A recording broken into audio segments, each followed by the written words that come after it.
Pagi itu, saya duduk di teras rumah, memandangi langit yang mulai berubah warna.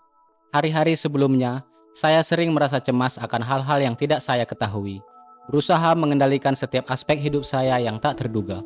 Di suatu titik, saya merasa ada yang salah dengan cara saya menghadapi hidup, seperti ada beban yang terus menghimpit, semakin berat seiring waktu. Saat itulah saya mulai mempelajari filsafat Stoik. Perlahan, satu demi satu pelajaran hidup dari Stoik mulai meresap dalam keseharian saya, membawa perubahan besar yang tak pernah saya bayangkan sebelumnya. Jika video ini bermanfaat, berikan like dan super thanks di bawah judul video ini. Sudah siap? Mari kita mulai. Pertama, kendalikan apa yang bisa dikendalikan, lepaskan yang tidak bisa. Saya ingat betul, selama bertahun-tahun saya sering merasa frustasi karena hal-hal di luar kendali saya. Mulai dari masalah pekerjaan, hubungan dengan orang lain, hingga cuaca yang tak pernah sesuai keinginan. Suatu hari, saya sedang bergegas ke kantor untuk rapat penting. Ketika hujan deras tiba-tiba turun, otomatis saya merasa marah dan cemas. Berpikir bagaimana saya bisa sampai tepat waktu dan bagaimana jika atasan saya marah. Pikiran-pikiran ini memicu stres yang membuat saya mulai tak berdaya. Namun, setelah mengenal Stoik, saya menyadari satu hal penting. Saya tidak bisa mengendalikan hujan, saya hanya bisa mengendalikan diri saya sendiri. Saat itu, saya berhenti sejenak, menarik nafas dalam-dalam, dan menerima kenyataan bahwa saya akan terlambat. Alih-alih panik, saya mulai memikirkan hal-hal yang bisa saya lakukan.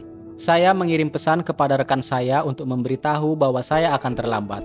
Kemudian menunggu hujan mereda, dan tiba di kantor dalam kondisi lebih tenang.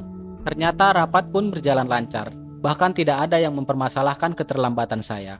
Inilah salah satu momen pertama di mana saya benar-benar merasakan kekuatan filsafat Stoik, mengendalikan apa yang bisa saya kendalikan. Pikiran dan tindakan saya sendiri adalah kunci yang penting dalam mengurangi stres dan kecemasan dalam hidup. Begitu saya melepaskan hal-hal di luar kendali saya, hidup terasa lebih ringan. Pelajaran ini memberi saya ketenangan dalam menghadapi situasi penuh ketidakpastian dan membuat saya merasa lebih bebas. Dari situlah saya menyadari bahwa upaya mengendalikan hal-hal di luar kemampuan kita hanya akan membawa penderitaan, sementara menerima apa adanya membawa kedamaian. Kedua, latih diri dalam kesadaran. Seiring saya belajar tentang stoikisme, saya mulai menyadari pentingnya menjadi sadar sepenuhnya akan pikiran, emosi, dan reaksi saya terhadap berbagai situasi. Ada satu pengalaman yang begitu membekas dalam diri saya yang menggambarkan manfaat dari melatih kesadaran. Suatu sore, saya sedang berada di jalan yang ramai dengan kendaraan. Harus pulang setelah hari yang panjang di kantor dan mulai merasa frustasi dengan kemacetan yang seolah tak ada habisnya. Biasanya, di situasi seperti itu, pikiran saya akan langsung dipenuhi keluhan. Mengapa jalan selalu macet saat saya sedang buru-buru? Mengapa orang lain tidak bisa lebih sabar? Semuanya serba salah. Saya tahu ini hanya membuat hati saya semakin gelisah. Namun kali itu berbeda. Saya mengingat pelajaran dari Stoik. Kita tidak boleh bereaksi secara otomatis terhadap situasi, melainkan harus menyadari apa yang kita rasakan dan menghadapinya dengan bijaksana.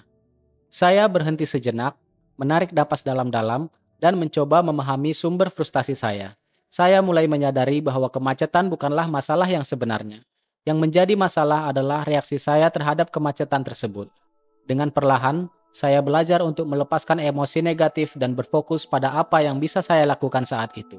Saya memasang musik yang menenangkan, melonggarkan bahu yang tegang, dan hanya menikmati momen itu. Ya, di tengah kemacetan, saya berusaha untuk sepenuhnya hadir, memperhatikan bagaimana perasaan tubuh saya, dan bagaimana saya bisa memilih untuk tidak membiarkan kemacetan menguasai mood saya. Di saat itu, saya merasa sesuatu yang luar biasa. Saya punya kendali atas bagaimana saya merespon. Semakin saya dapat menjaga diri tetap tenang dan terpusat. Meskipun dunia di sekitar saya berantakan, dari sana saya belajar bahwa dengan melatih kesadaran diri, kita bisa mengurangi stres dan kecemasan yang seringkali berasal dari reaksi otomatis yang tidak disadari. Ketiga, jangan biarkan pendapat orang lain mengendalikan Anda. Di masa lalu, saya adalah orang yang sering terpengaruh oleh apa yang dipikirkan atau dirasakan oleh orang lain tentang saya. Kritik atau komentar negatif, sekecil apapun, bisa langsung merusak suasana hati saya. Saya ingat pernah menerima kritik pedas di tempat kerja. padahal saya sudah berusaha sebaik mungkin menyelesaikan tugas tersebut. Kritik itu membuat saya merasa buruk tentang diri sendiri. Selama berhari-hari, saya meragukan kemampuan saya dan perasaan kecewa terus membayangi pikiran saya. Namun, setelah mendalami filsafat Stoik, saya mulai menyadari bahwa pendapat orang lain bukanlah cermin dari nilai diri saya yang sebenarnya. Stoik menekankan bahwa kita tidak dapat mengendalikan apa yang orang lain pikirkan, katakan, atau lakukan. Hal itu sepenuhnya berada di luar kendali kita. Yang bisa kita kendalikan adalah bagaimana kita bereaksi terhadap pendapat mereka. Seiring berjalannya waktu, saya belajar untuk menerima kritik dengan lebih bijak. Alih-alih merasa diserang atau meremehkan diri sendiri, saya mulai melihat kritik sebagai kesempatan untuk tumbuh dan belajar. Saya belajar memilah antara kritik yang membangun dan komentar yang hanya dilandasi oleh emosi atau ketidaktahuan orang lain.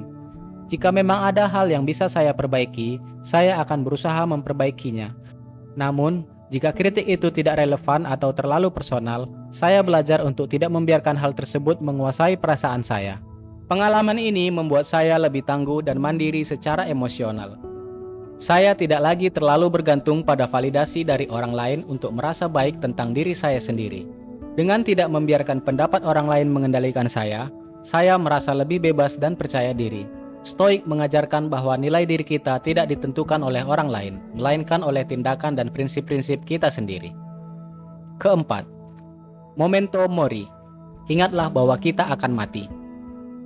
Satu konsep dalam filsafat Stoik yang pada awalnya terasa sangat menakutkan bagi saya adalah memento mori, yang berarti ingatlah bahwa kamu akan mati. Pada awalnya, saya merasa gagasan ini terlalu suram dan tidak nyaman. Namun, seiring waktu, saya mulai memahami makna yang lebih dalam di baliknya dan bagaimana hal ini dapat memberi dampak positif dalam hidup saya. Suatu ketika, saya kehilangan seorang teman dekat secara tiba-tiba karena kecelakaan. Saat itu, saya benar-benar terguncang. Kehilangan itu membuat saya merenungkan betapa rapuhnya hidup dan bagaimana kita seringkali hidup seolah-olah kita punya waktu yang tidak terbatas. Saya menyadari bahwa saya telah menunda banyak hal penting dalam hidup saya.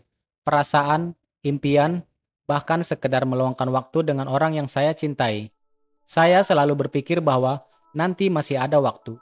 Tapi kehilangan tersebut membuat saya sadar bahwa nanti tidak selalu datang. Setelah mempelajari lebih lanjut tentang memento mori, saya mulai menyadari bahwa gagasan tentang kematian sebenarnya bukan untuk ditakuti, melainkan untuk mengingatkan kita tentang urgensi dalam menjalani hidup dengan lebih baik. Stoik mengajarkan bahwa mengingat kematian seharusnya membuat kita lebih menghargai kehidupan saat ini, karena setiap hari adalah kesempatan yang berharga. Kelima, amor fati, cintai takdirmu. Ada satu kalimat dari Stoik yang benar-benar mengubah cara saya melihat hidup. Amor fati, yang berarti mencintai takdirmu. Gagasan ini mengajarkan kita untuk menerima apapun yang terjadi dalam hidup dengan penuh keikhlasan, bahkan mencintai segala hal yang terjadi, baik atau buruk. Karena semuanya merupakan bagian dari takdir kita. Saya pernah mengalami momen yang sangat sulit ketika rencana besar dalam hidup saya gagal total. Saat itu, saya merasa putus asa dan marah pada dunia. Semua upaya yang saya lakukan selama bertahun-tahun tampaknya sia-sia. Saya terus-menerus bertanya pada diri sendiri, mengapa hal ini terjadi pada saya? Rasa frustasi dan kekecewaan menguasai pikiran saya. Namun, setelah mempelajari amor fati, saya mulai memahami bahwa ada cara lain untuk melihat kegagalan dan kesulitan. Stoik mengajarkan bahwa segala sesuatu yang terjadi dalam hidup, baik itu kegagalan, kehilangan, atau kesulitan, adalah bagian dari perjalanan kita. Kita tidak hanya harus menerima kenyataan tersebut, tetapi juga mencintainya. Karena semua pengalaman, termasuk yang buruk, membentuk diri kita yang lebih kuat dan bijaksana. Dengan mempraktikkan amor fati, saya belajar untuk melihat kegagalan sebagai pelajaran, bukan sebagai akhir dari segalanya. Alih-alih terus-menerus meratapi hal-hal yang tidak berjalan sesuai rencana, saya mulai menerima bahwa inilah jalan hidup saya, dan mungkin ada sesuatu yang lebih baik di balik kegagalan tersebut. Pelajaran ini membuat saya lebih tangguh dan lebih optimis dalam menghadapi tantangan hidup. Keenam, kebajikan adalah tujuan utama hidup. Stoik memandang kebajikan sebagai tujuan tertinggi dalam hidup, lebih dari sekedar kebahagiaan atau pencapaian materi. Bagi mereka, hidup yang baik adalah hidup yang dijalani dengan kebajikan, dan kebajikan itu sendiri terdiri dari 4 hal utama: kebijaksanaan, keberanian, keadilan, dan pengendalian diri. Saya tidak selalu memahami konsep ini sepenuhnya. Dulu, saya cenderung mengejar kebahagiaan atau pencapaian sebagai tujuan hidup tanpa benar-benar memikirkan bagaimana saya mencapainya. Saya bekerja keras demi kesuksesan, berusaha tampil baik di mata orang lain, dan mencari pengakuan. Namun, lama-kelamaan, pencapaian-pencapaian tersebut tidak memberi saya kepuasan yang sejati. Saya merasa ada yang hilang. Lalu saya mulai menggali lebih dalam tentang apa yang dimaksud dengan kebajikan. Saya menyadari bahwa kebajikan ini adalah panduan yang lebih abadi dan lebih bermakna daripada pencapaian eksternal. Stoik mengajarkan bahwa kebajikan adalah kualitas yang membantu kita hidup secara konsisten dengan alasan dan moralitas, tidak tergantung pada hasil atau penilaian orang lain. Ini adalah cara hidup yang benar dan baik, meski terkadang tidak mudah. Dengan memfokuskan diri pada kebajikan, saya merasa hidup saya menjadi lebih bermakna dan memuaskan. Pencapaian-pencapaian yang saya raih menjadi lebih berarti karena saya tahu bahwa saya mencapainya dengan cara yang benar. Terakhir, hidup sederhana dan berfokus pada hal yang penting. Di tengah kehidupan yang penuh dengan godaan dan distraksi, saya mulai menemukan kembali kekuatan dalam kesederhanaan. Stoik mengajarkan bahwa kebahagiaan sejati datang dari hidup yang sederhana dan bebas dari keinginan yang berlebihan terhadap materi dan kenikmatan duniawi. Saya belajar bahwa kita seringkali mencari kebahagiaan di luar diri kita, dalam pencapaian eksternal, status sosial, atau kepemilikan barang-barang. Namun, kebahagiaan sejati sebenarnya berasal dari dalam diri. Dulu, saya hidup dengan tujuan mengumpulkan barang dan mengejar status sosial. Saya berpikir bahwa semakin banyak yang saya miliki, semakin bahagia saya. Saya bekerja keras demi gaji yang lebih besar, untuk membeli rumah yang lebih besar, dan mendapatkan mobil yang lebih mewah. Namun, semakin saya mengejar hal-hal tersebut, semakin saya merasa terjebak dalam siklus keinginan yang tidak pernah ada habisnya. Setiap kali saya mendapat sesuatu yang baru, saya merasa senang sesaat, tetapi kebahagiaan itu cepat memudar, dan saya mulai mencari hal berikutnya. Saat itulah saya memutuskan untuk merenung. Saya mulai membaca lebih banyak tentang filosofi Stoik dan menemukan pelajaran berharga. Hidup sederhana adalah jalan menuju kebahagiaan. Saya mulai mengevaluasi kembali kebutuhan saya dan menyadari bahwa banyak dari apa yang saya inginkan sebenarnya tidak perlu.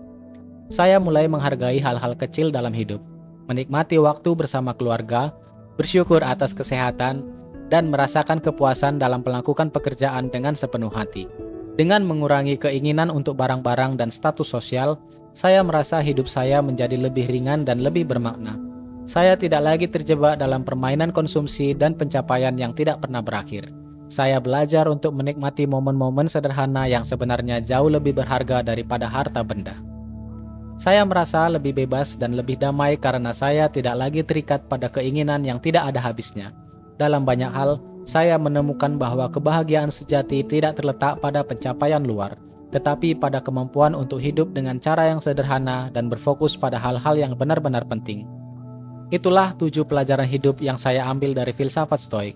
Setiap pelajaran ini, meskipun sederhana, membawa perubahan besar dalam cara saya menjalani hidup. Dengan memahami dan menerapkan prinsip-prinsip Stoik ini, saya merasa lebih tenang, lebih bahagia, dan lebih siap menghadapi segala tantangan hidup.